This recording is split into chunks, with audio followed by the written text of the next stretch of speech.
The following content may contain visuals that are disturbing, graphic, or sensitive in nature. Viewer discretion is advised. This material is intended for mature audiences and may not be suitable for all viewers. Please exercise caution while watching, and if you find such content distressing, we recommend discontinuing viewing. This disclaimer is provided to ensure awareness and to prioritize viewer well-being. Hello and welcome. You're watching Global Lens on News9 Live with me, Neha Khanna, and our big focus continues to be on the Israel-Hamas war. Well, today is a very significant day for both Israelis and Palestinians as a 4-day truce in the Gaza Strip kicks in and the release of Israeli hostages in exchange for Palestinian prisoners finally begins. The temporary ceasefire between Israel and Hamas is the first respite in 48 days of conflict that has devastated the Palestinian enclave. Both sides have categorically stated, though, that the war is far from over. No big bombings, artillery strikes or rocket attacks have been reported today, although Hamas and Israel have accused each other of sporadic shootings and other violations. The ceasefire, which began at 7 a.m. local time, involves the release on day one of 13 Israeli women and children held hostage by Hamas in exchange for Palestinian prisoners held in Israeli jails. In fact, the Prime Minister of Thailand has just confirmed that 13 Thai nationals who were being held hostage by Hamas have just been released. Additional aid is also scheduled to flow into Gaza, which has been in the grip of an unimaginable humanitarian crisis on account of weeks of Israeli bombardment, followed by a ground assault that have killed thousands of Palestinians in Khan Yunis town in southern Gaza that is currently housing thousands of families displaced from the north. There were scenes of streets filled with people finally venturing out of their homes and shelters. Israeli Defense Minister Yoav Gallant has said this will be a short pause, at the conclusion of which the war will continue with great might and generate pressure for the return of more hostages. As part of the current deal, 50 hostages who were taken captive from Israel during the 7th October attacks will be released over 4 days in exchange for 150 Palestinian prisoners, mostly women and children, from Israeli jails. The Israeli military has told Palestinians not to try and return to their homes in northern Gaza, which they describe as a dangerous war zone. The temporary ceasefire came about amid international concern over the fate of the hostages and the plight of Palestinian civilians trapped in Gaza. Despite growing international pressure, Israel has rejected calls for a full ceasefire, saying it would only benefit Hamas, a position backed by the United States. The first batch of hostages being released today include women and children, with the total number rising to 50 over 4 days. The hostages are being released to the Red Cross and an Egyptian security delegation that traveled to Gaza. They will then be brought out through Egypt for transfer to Israel. After the reception and any initial medical treatment, the hostages will be transferred to hospitals to be reunited with their families. In exchange, Israel is releasing 39 Palestinian prisoners today. These are 24 women and 15 teenagers in the occupied West Bank. Israel says the ceasefire could be extended beyond the initial 4 days if Hamas continues to release hostages at a rate of at least 10 per day. Under the agreement, desperately needed aid has also begun to be delivered to Gaza. Some of the first trucks to enter carried banners that said "Together for Humanity" and "For Our Brothers in Gaza."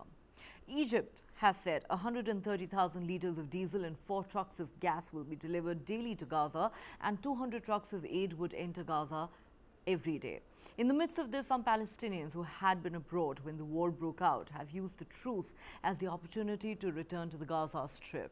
Remember, Israel launched its assault on Gaza after Hamas fighters burst across the border fence into southern Israel on the 7th of October, killing 1,200 people and seizing about 240 hostages. Since then, Israel has rained bombs on Hamas-ruled Gaza, killing some 14,000 Palestinians, around 40% of whom were children, according to Palestinian health authorities. Hundreds of thousands of Gaza's 2.3 million people have fled their homes to escape the violence under relentless aerial strikes, with food, drinking water, fuel and other basic supplies running desperately short. This is the bloodiest episode in the long-running Israel-Palestine conflict. Israel says this war will not end till it has wiped Hamas off the face of the planet. The question is, will the truce hold for 4 days as agreed between the two sides? Does the temporary truce hold out hope for an extended one? How much relief will this 4-day period offer the beleaguered Palestinians trapped in the Gaza Strip? Can we hope to see all the 240 hostages being set free in due course? Does this truce in any way mean that a complete ceasefire is now at least in the realm of possibility in the foreseeable future? Or are we still looking at a long drawn-out war? Will start the minute Israel receives its prisoner at Rafah crossing. The prison authority will hand over the male and female prisoners expected to be released to the Red Cross. The process will happen here in Ophir military camp. All the 150 prisoners who are listed to be released are from Jerusalem and the West Bank. Therefore, the first batch is 39, including 24 female and 15 minor prisoners from Jerusalem and the West Bank. The United Nations can confirm that, as I speak, trucks with humanitarian supplies continues to cross into Gaza through the Rafah crossing point. We hope the agreement between Israel and Hamas, now in force, will bring respite to the people of Gaza and Israel and some relief to the hostages and detainees who will be released and to their families. We hope it allows grieving families to honor their dead and bury them with dignity. And we hope that this humanitarian pause leads to a longer-term humanitarian ceasefire for the benefit of the people of Gaza, Israel, and beyond. Yesterday, we had 80 trucks with humanitarian relief that crossed the border. There was some 68,000 liters of fuel in addition to the 80 trucks with relief. So we do it once it's established inside Gaza. The pipeline is quite long for relief, and parts of it, a lot of it, in fact, is beyond our control and has to do with verification of the consignments. We have, of course, seen what the Israelis have been saying about movements, also about movements of convoys, and so on and so forth. We proceed on the basis of the hope and the expectation that we will reach people in need where they are. Whether that happens, obviously, I cannot tell you now. But the operation, of course, wants to see that happen. That is the whole purpose of it from our point of view. All right, so as I said, this is a big day for both Israelis and Palestinians, with that 4-day truce finally taking effect and the release of hostages has begun. As we said, the news that we have for you at this point is that 13 Thai hostages and, I beg your pardon, 12 Thai hostages and 13 Israeli hostages have been released. They're currently on their way to Rafah in Egypt. Let's get a lowdown on what exactly is happening and expected to happen over the next 3 days from our panel of experts. Joining me on the show tonight, Annette Bernstein-Reich, President of the Israel-Asia Chamber of Commerce, Professor Uriel Abuluf at the School of Political Science, Government and International Affairs, joining us live from Tel Aviv, and Dr. Aaron Lerman, Vice President, Jerusalem Institute for Strategy and Security. All our 3 guests joining us from Israel tonight. Welcome to Global Lens. Annette, can I start with you? The information that we are getting at the moment is that 13 Israelis and 12 Thai nationals who were being held hostage by Hamas in Gaza are currently on their way to Rafah in Egypt, through which they will then be taken to Israel. Can you confirm that for us? And therefore, would it be correct to say that the total number of hostages being released today is actually 25? Totally right, Neha. Good evening to you. Yes, the Israeli news presently confirms that the Israeli hostages are already in Rafah crossing, and before that, even the 12 Thai workers were released and handed to to the Egyptian. So we are expecting all the 25 people, hostages, to be sent to Israel very soon. I guess that in the next 1 hour, we will be able to see more of that. I have to say, Anna, that this is great news, not just for Israel, not just for the anxious families of the hostages who are finally on their way back home, but in fact for the entire world that has been praying for their safety for the last 7 weeks. So, Annette, let me ask you this. Currently, what we have in place in Gaza, as per the agreement between Israel and Hamas, is a 4-day truce. Under this agreement, 150 Palestinian prisoners who are in Israeli jails are going to be released in exchange for 50 hostages who were taken from Israel by Hamas on the 7th of October. My question to you is, how hopeful or optimistic are you that this 4-day truce is going to indeed hold and that the release of hostages will go off smoothly? Because again, we're all keeping our fingers crossed and we're all hoping it goes well. So just let me correct you, Neha, that when we are talking about 50 hostages, those are 50 Israelis. In addition to the 50 Israelis, we're expecting to get more hostages of the Thai workers.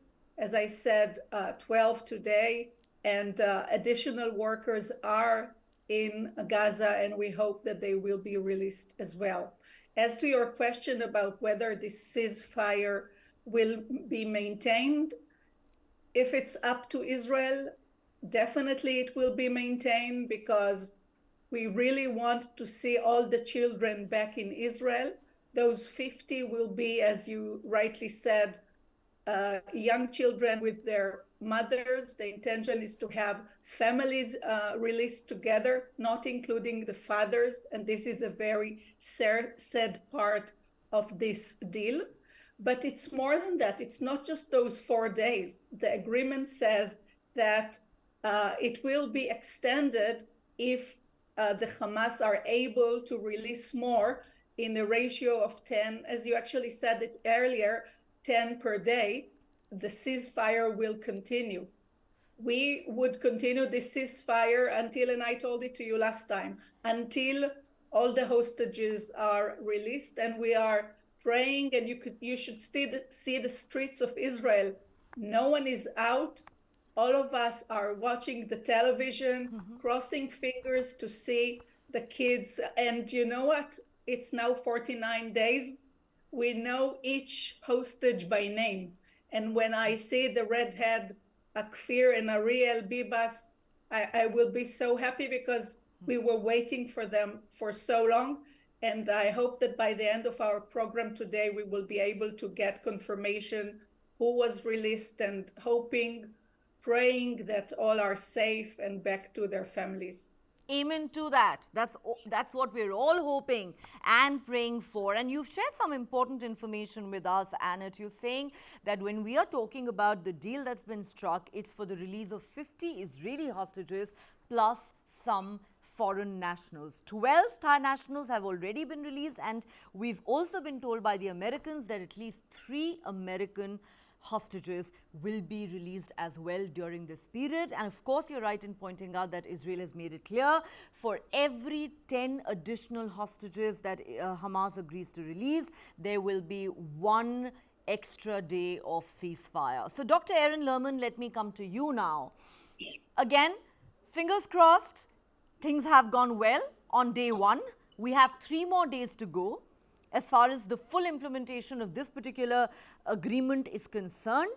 How optimistic are you that this deal will be implemented smoothly without any hiccups, that the ceasefire will indeed hold? And how much of an incentive is this offer from Israel likely to be for Hamas, that you give us another 10 hostages and we'll give you another day of ceasefire? Well, clearly for Hamas, it was important to, let's say, delay the ongoing onslaught of Israeli military capabilities in Gaza. I think it's less about the release of the prisoners and more about providing the Hamas leadership with a possibility of, let's say, reconnecting with their command structures, preparing for the next stage of fighting, and in their mind, possibly trying to create a situation where Israel would find it increasingly difficult to pursue its campaign. Therefore, there is tension in Israel, and the government felt obliged to make it very clear to the Israeli people that the campaign to dismantle Hamas control in Gaza will continue once the truce or the pause, I should say more carefully, expires. And a few more days will not change that. As the likelihood of a more comprehensive deal for the release of the rest of the hostages seems quite remote at this stage. I think Hamas did understand at some point that they can utilize their brutal capture of children and women for a temporary pause, and that is what they decided to do. But beyond that, the war is far from over. The war is far from over. Both sides have made it clear. Hamas has said it. Israel has said it. Israeli Defense Minister Yoav Gallant has once again said, make no mistake, we will continue this war till Hamas is finished. This is just a temporary truce. Professor Abulov, let me come to you. There is no doubt that the release of hostages has been welcomed by the entire world. It's a matter of huge relief for everyone. But as Dr. Lerman mentions there are some concerns, especially in Israel, with many arguing that this truce gives Hamas the opportunity to regroup. On the other hand, there is this incentive offered by Israel. You give us more hostages, we'll probably give you more days of truce. Which side of the debate or fence are you on? Do you have that concern that this may well be an opportunity for Hamas to regroup, or do you actually believe that given this is the first truce we've seen in this near 50-day war, we could actually be looking at a window for maybe a longer truce, a more extended one? What is your take? Well, I think there is no doubt whatsoever that Hamas will be using the truce in order to regroup and in order to better fight Israel once the war is reinitiated. There is no doubt about that. But I think morally speaking, at least in my mind, it's very clear that it is the role of the soldiers to protect civilians and not the other way around. And so even if the result of the ceasefire, whether it lasts for 4 days or for 10 days, and according to the agreement, 10 days is the maximum for this ceasefire, even if it lasts for 10 days, and then the result of that is higher casualties to the IDF, to the Israel Defense Force, then I would still favor what we are seeing now, because the top priority should be to protect civilians. And by the way, civilians on both sides. I think, morally speaking, that is the right principle to guide us. All right, this is interesting. This is a complex situation, obviously. You've made a nuanced argument that there is a price to be paid either way, but you would rather see the soldiers pay that price and not civilians. That's a very interesting point you're making. So let me go back to Anat at this point. Anat,